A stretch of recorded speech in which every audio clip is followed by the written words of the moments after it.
नमस्कार दोस्तों, बहुत बहुत स्वागत है हमारे नए YouTube प्लेटफॉर्म हिंदुस्तान उदय पर। जी हाँ, हिंदुस्तान उदय पर हर वो बात आपके साथ साझा की जाएगी, हर वो जानकारी आपके साथ साझा की जाएगी जो शायद मेन स्ट्रीम मीडिया आप तक पहुंचाने में नाकामयाब रहता है। एक निर्भीक निष्पक्ष पत्रकारिता का परिचय हम देने की कोशिश करेंगे और जब हिंदुस्तान की बात होती है तो हिंदुस्तान के दिल यानी दिल्ली की बात करना भी बेहद जरूरी है दोस्तों। और दिल्ली की जब बात होती है तो इस समय सबसे महत्वपूर्ण दिल्ली के विधानसभा चुनाव ही है। आज दिल्ली विधानसभा चुनाव को लेकर चुनाव प्रचार थम गया है और उसके बाद जो गणित लगाए जा रहे हैं, जो आकलन किए जा रहे हैं और जो अंदाजा लगाया जा रहा है कि क्या इस बार आम आदमी पार्टी तीसरी बार सत्ता में आने में कामयाब रहेगी या भारतीय जनता पार्टी या कांग्रेस पार्टी जो उसके मुकाबले में दिल्ली में ताल ठोक रही है वो एक बार फिर से वो करिश्मा दिखा पाएगी। खासकर भारतीय जनता पार्टी जो उसने इस साल महाराष्ट्र और हरियाणा के चुनाव में कर दिखाया है। ये बड़ा सवाल है दोस्तों और इस सवाल का जवाब जानना बेहद जरूरी है क्योंकि सी वोटर के ट्रैकर का जो सर्वेक्षण आया है, जो आंकड़े आए हैं वो बड़े दिलचस्प हैं। सी वोटर कहता है कि महिलाओं में आम आदमी पार्टी की जो स्वीकारिता है वो अभी भी 49% बनी हुई है।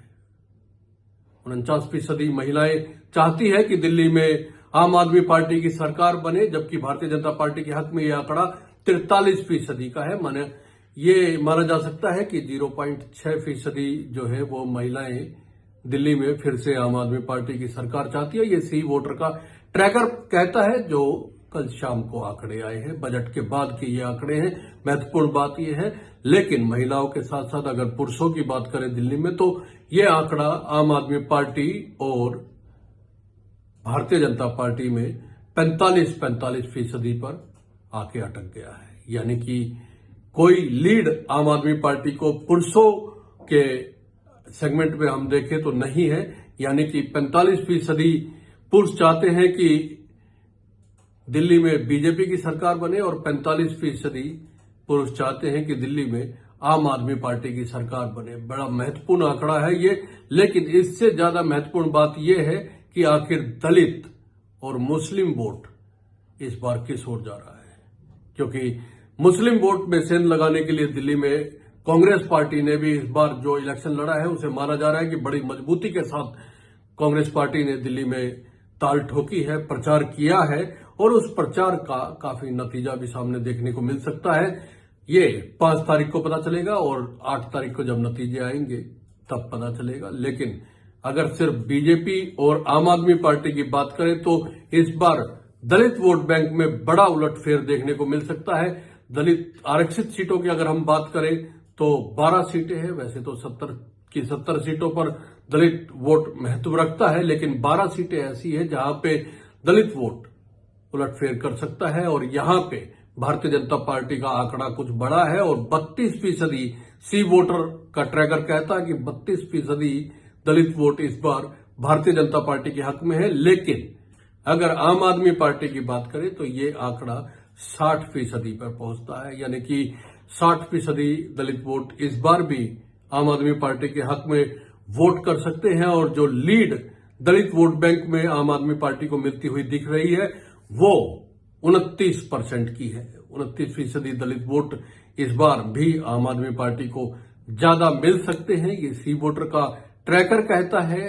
लेकिन अगर हम मुस्लिम वोट की बात करें, 13% मुस्लिम वोट है और कुल 8 सीटों पर मोटे मोटे तौर पे हम कहें तो मुख्य तौर पे प्रभाव रखती है दलित वोट। और दलित वोट में अगर आम आदमी पार्टी की बात करें, क्योंकि कांग्रेस भी इस बार पूरी तरह फाइट में दिखाई दे रही है और चुनाव बड़ी मजबूती के साथ लड़ा है। राहुल गांधी और तमाम कांग्रेस के दूसरे नेता फील्ड में दिखाई दिए। इसके बाद भी अगर हम बात करें तो 74% दलित मुस्लिम वोट जो है वो आम आदमी पार्टी के खाते में जाती हुई दिखाई दे रही है। और यही वोट शेयर की अगर हम मुस्लिम वोट शेयर की बात करें तो भारतीय जनता पार्टी यानी बीजेपी के खाते में मात्र 13% दलित वोट सी वोटर का ट्रैकर कहता है कि जा सकती है। दोस्तों, ये आंकड़े बजट आने के बाद के हैं, इसलिए मध्यम वर्ग, अपर कास्ट या मध्यम वर्ग की हम बात करें तो ये बेहद दिलचस्प आंकड़ा है। और इसमें इस बार बजट के बाद जिस तरह से छूट दी गई है इनकम टैक्स में 12 लाख रुपए तक की, उसके बाद आम आदमी पार्टी को सीधा सीधा सी वोटर कहता है कि 23% का नुकसान झेलना पड़ सकता है। 23% वोट आम आदमी पार्टी से जो मिडिल क्लास के 2015 और 2020 में मिले थे वो उनमें से 23% कम हो सकते हैं। और अगर बीजेपी की बात करें तो बीजेपी को 59% अपर कास्ट के वोट मिल सकते हैं और मिडिल क्लास के वोट मिल सकते हैं। ओबीसी में 47% यानी 47% बीजेपी को मिल सकते हैं और 47% ओबीसी वोट दिल्ली में आम आदमी पार्टी को जाते हुए दिख रहा है। यहां पे इसके बावजूद आम आदमी पार्टी को 1% वोट का नुकसान हो सकता है, लेकिन टक्कर बेहद मजबूत है, करारी है, जोरदार है दोनों ही पार्टियों के बीच में ओबीसी वोटों को लेकर।